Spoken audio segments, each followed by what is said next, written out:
Hi boys and girls, it's Miss Cullivan and today's day 1 of week 3 of unit 8.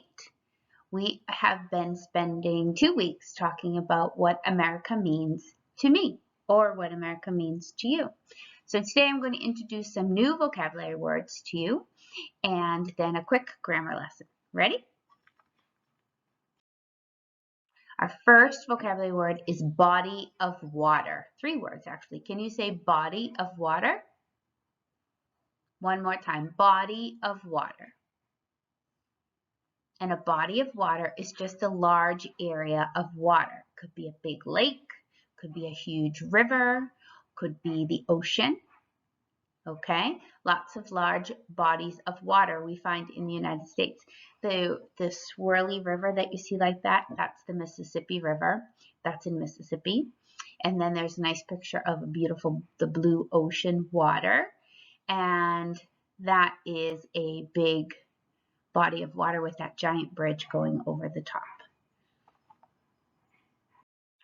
Our next vocabulary word is immigrant. Can you say immigrant? One more time, say immigrant. An immigrant is a person who comes to live permanently in a foreign country. And the United States is full of immigrants because lots and lots of people leave their country that they were born in to come here and live in the United States, right? And after you live here for a while, if you want to, you can become a U.S. citizen yourself. So here is a picture of some people saluting the flag. They might be taking the oath and becoming a U.S. citizen. The middle picture looks like people are on a boat about to go visit the Statue of Liberty.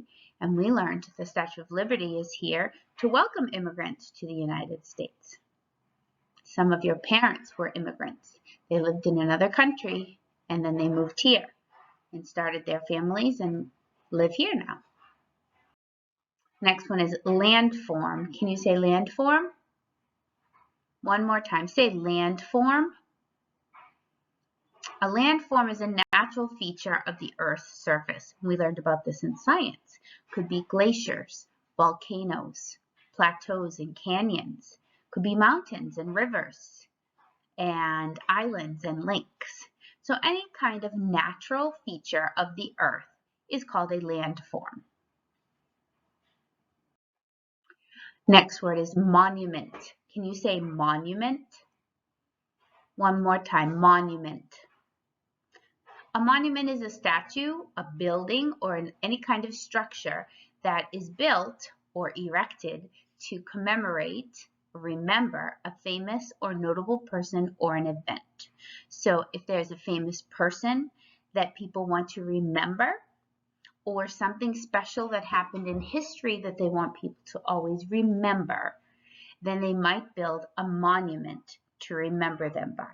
So this middle picture is the Lincoln Memorial, and they built that giant building, and there's a big giant statue on the inside of President Abraham Lincoln. Because he was such an important and great president in the United States, they felt they needed to build this giant monument so people would never forget all the good things that he did. And this picture over here is called the Washington Monument. That's right at the other end of that body of water is the White House where the president lives. And that is the Washington Monument for George Washington, our very first president of the United States. And then, of course, we have the Statue of Liberty. And that was built, well, it was given to the United States from Paris as a present. And she is not to remember a famous person. She was not a famous person or a famous event, but they built it in a way to say to people, welcome to America. And America is a country that is open and free for people to come live there if they want to. And that's what she represents. The next vocabulary word is state. Can you say state? Good. One more time. Say state. A state is part of the United States. We have 50 states, 50 little sections of the United States that all make up our whole country. So we live in the state of Massachusetts. and there are 49 other states that you could live in if you didn't live here. Our next vocabulary word is freedom. Can you say freedom? Good. One more time. Say freedom. Freedom is when you can do the things you want to do, when you're allowed to do anything you want, really, as long as it's not hurtful or dangerous or illegal. And in the United States, you are free to do pretty much whatever you want, as long as you're not hurting someone, putting them in danger, or stealing from people. You are free to go to school, you're free to drive a car, you're free to walk around, unless you're breaking the law. Our next vocabulary word is remember. Can you say remember? Good. Remember means something that you think of again or that you have a memory of. Okay? So you have to remember. That means not forget to go to the grocery store after work today. Or you might just be remembering something that happened in the past. Our next vocabulary word is seek. Can you say seek? Now, when I hear the word seek, I think hide and seek. You know that game, hide and seek? Some people hide and one person does the seeking. Well, if you're seeking something, you're trying to find it. So you play hide and seek, you're trying to find the people that are hiding. You might be a detective and you're trying to seek out the clues. That means you're going to try to find those clues. Next word is symbol. Can you say symbol? Very good. Symbol is something that represents something else. Okay, so we have a lot of symbols, American symbols in this picture that represent and show you things about America. So the American flag talks about freedom. They have 50 stars for our 50 states. A map is a symbol to show where the states are. And then we use symbols for other things like adding and subtracting. And arrows to show you which direction to go. That's a symbol showing you where to go. Now our next word is united. Can you say united?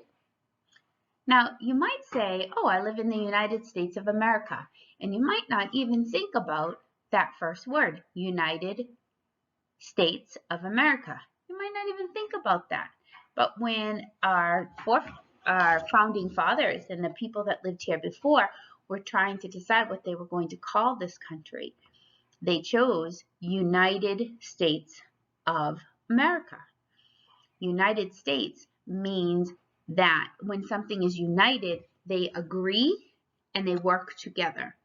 So all the states in the United States agree on the same things and we work together most of the time.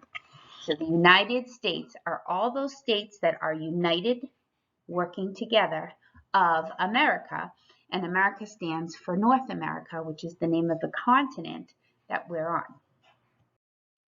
Okay, that's it for vocabulary, and now we'll talk about grammar really quick. We've been talking about prepositions. These are prepositional phrases, which means it's going to be a group of words that start with the preposition, and then there'll be a couple of words that follow after that. Okay, so we learned about is a preposition. This book is about the United States. So the prepositional phrase is about the United States. America means freedom to many people. To is the preposition, so to many people is the prepositional phrase. Really, you just need to know that those words help you improve your writing. All right, take a look at these just for a quick minute and let's decide where the prepositional phrase is, and we're going to underline it, okay? This is a map of the United States. Where's the prepositional phrase in that? Of the United States. Next one. The Statue of Liberty is in New York. Oh, there's actually two in this one. Of Liberty and in New York. Two more. Can I borrow the book from you? From you. And the last one. Yes, I will give it to you. to you. Great job, boys and girls. Thanks for listening, and I'll see you tomorrow.